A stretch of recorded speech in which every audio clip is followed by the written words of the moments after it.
I should always remember that the state of my consciousness determines pretty much how I will experience life overall.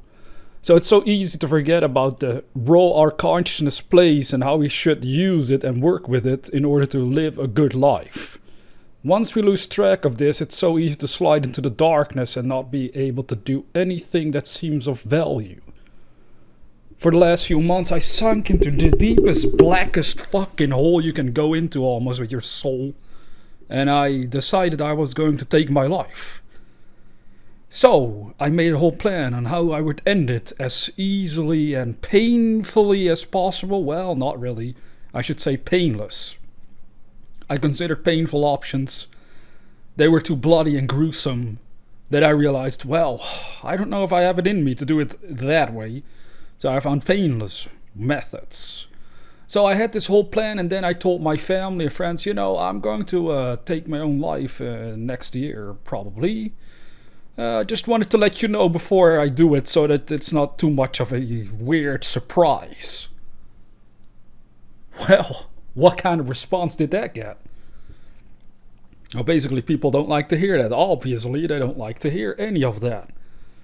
But they do want to know what is the reason for it. And sadly, I couldn't really tell initially. But obviously, drugs played a big role there.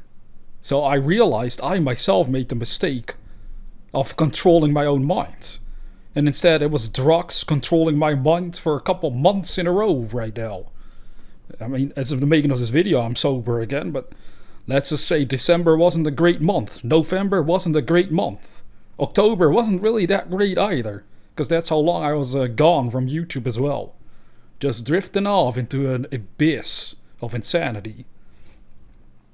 So this is why it's important to remember the state of our own mind determines the quality, for a great extent, of our lives. There will always be things that we don't control. But once you lose control of your consciousness because a drug, whatever it is, takes control instead of it, that is a very, very dark place to be in. It's so dark, in fact, that this year I will indeed get new help again from literally a rehab clinic. It's gonna be great. It's gonna be so strange as well at the same time, but I have to do it. 16 years of my life I let certain substances control my mind. Alcohol and other drugs. Man, I just couldn't get enough of it. I just wanted to keep taking more and more if I had the chance every day. But sometimes I felt too sick, too much withdrawal, I wouldn't want to do it. But the biggest difference here is that in those 16 years, there were many years, at least 10 of those, where I could easily work on goals, on what I was passionate about, doing things for others, regardless of what I was doing in private with drugs and alcohol. It really didn't matter. I just figured, I seem to be functioning even though I'm an addict. This is great. I can just do whatever I want while taking all the drugs that I want. Sadly, the party is kind of going, it's getting kind of towards its end. You see, right now in my 30s, it's getting way too rough for me to be living like this. For some reason, I just can't do it anymore. In fact, me making this video is kind of unique. Two videos I posted during New Year's were actually old videos of mine that I thought were interesting because I was, in one of them at least, I was mentioning my addiction already. This was already a video that's a couple years old. But I want to keep it there because as I get help throughout this upcoming year, I want to kind of compare on what I've learned and what has changed, hopefully for the better. Because right now, even though for a long time I could work on my goals regardless of abusing some alcohol and drugs with friends or alone, I could care less if I was alone or not. But it has reached a point where I can no longer do it. So me making this video means that I have found some motivation again to start making content and talking about things that can hopefully support others as well. Because addiction, again, is such a taboo subject. Most people don't want to hear about it, don't want to talk about it. They just shrug it under the rug. It's just quit drinking, just quit using cocaine, heroin, whatever. Just stop, man.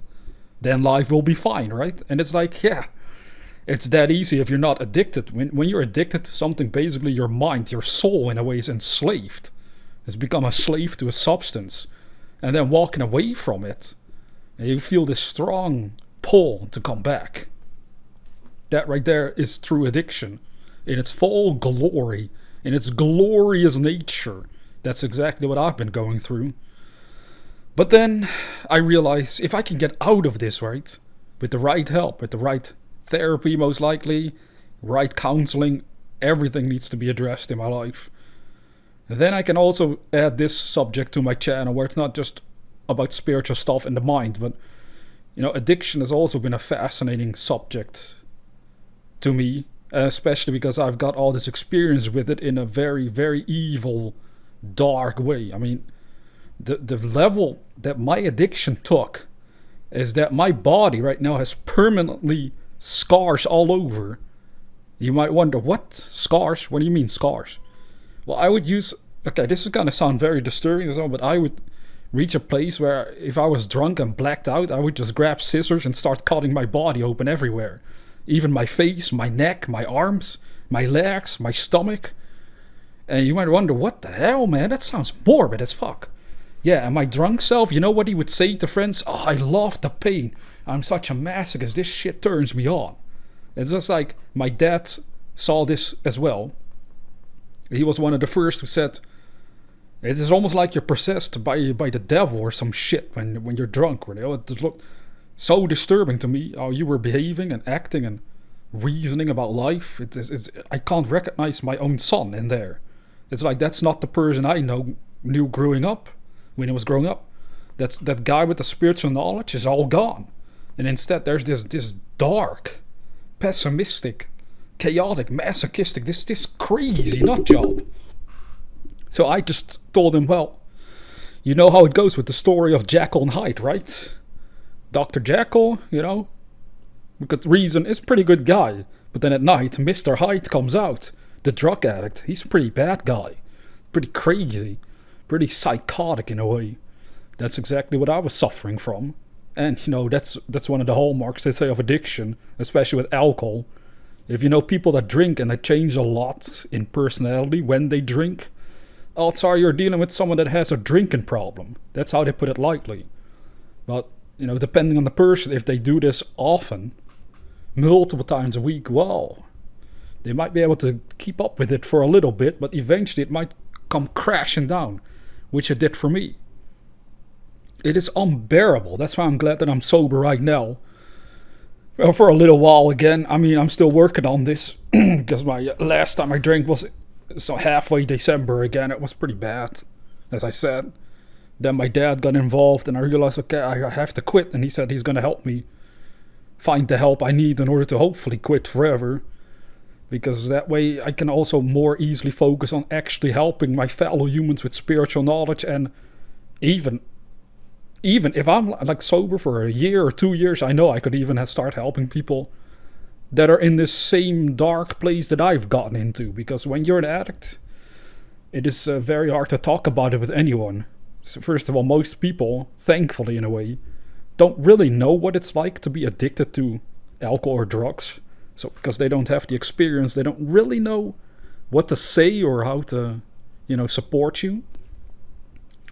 But at the same time, it's also like a shameful thing, and other people will always be there to tell you all kinds of bad things. They want to tell you, oh, you're such a terrible person.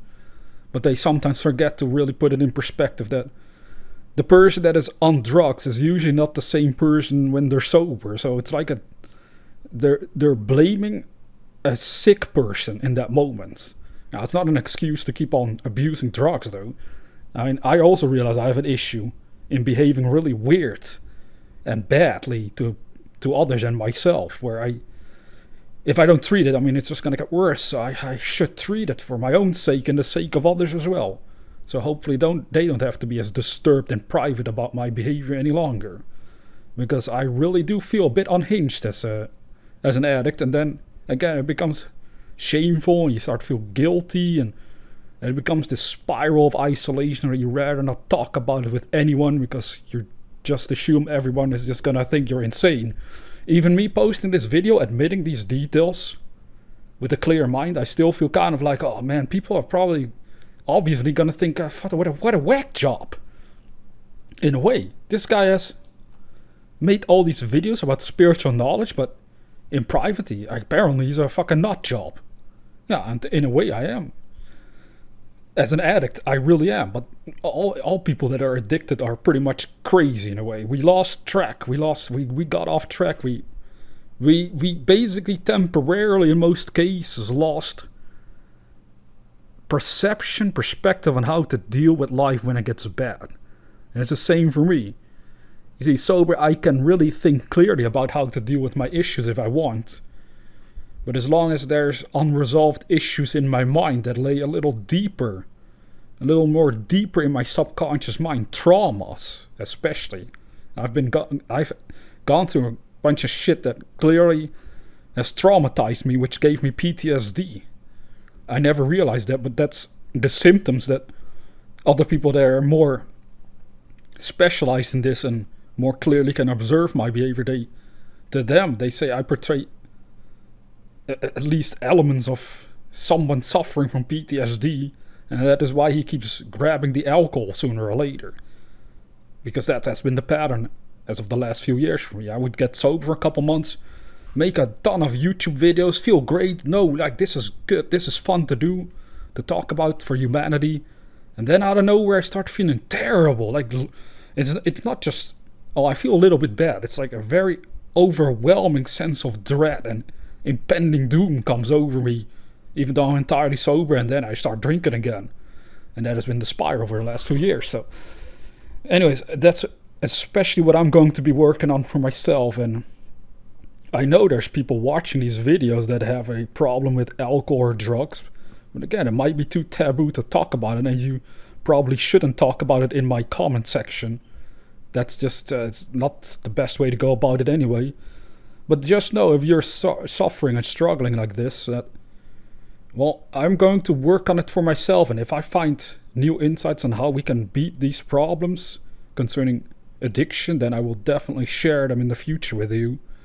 But for now, I gotta spend time on myself, on making sure that I am helping myself so I can then help others more effectively as well again. Because I'm no good if I'm just constantly being blackout drunk and then unable to function. You know how it goes. You can build your own picture of how weird that actually is. So I guess we should always remember, even especially me, that the quality of my consciousness, the state of my mind, determines ultimately the quality of my life. And I know as long as there's unresolved issues in my mind, I need to get professional help to fix them. So in your case, maybe there's unresolved issues in your mind, making it harder to live up to your own wisdom at times. And I hope you can find some help for that yourself, as sometimes we just need to hear it from others. It was only after my dad told me, you can get help for these depressive moods of yours, you can get help for unresolved traumas. I literally was thinking about that, and I was like, I completely forgot to think about this. Like, I completely forgot to consider any of this. So sometimes when somebody else hears about your struggles, they might be able to remind you there's a way out, and then you should hold on to that. You should make use of that opportunity then as fast as you can. Because sometimes when we're trying to do this all alone, we just get lost in the darkness. But out of that darkness can hopefully come new wisdom, new light. And then we'll hopefully become a better person overall. But anyways, I might not be posting for a couple of weeks again. I don't know. I gotta focus on stuff in my private life, but I will eventually post an update about this, hopefully in a couple of months, where I'm in a better spot all together. That would be great. If I can say, I've been sober for a couple of months now, but I also feel way better than I ever did in the last 15 years of my life. That would be great. That would be a great place to be at, and then build further from there with my channel and other activities in my life.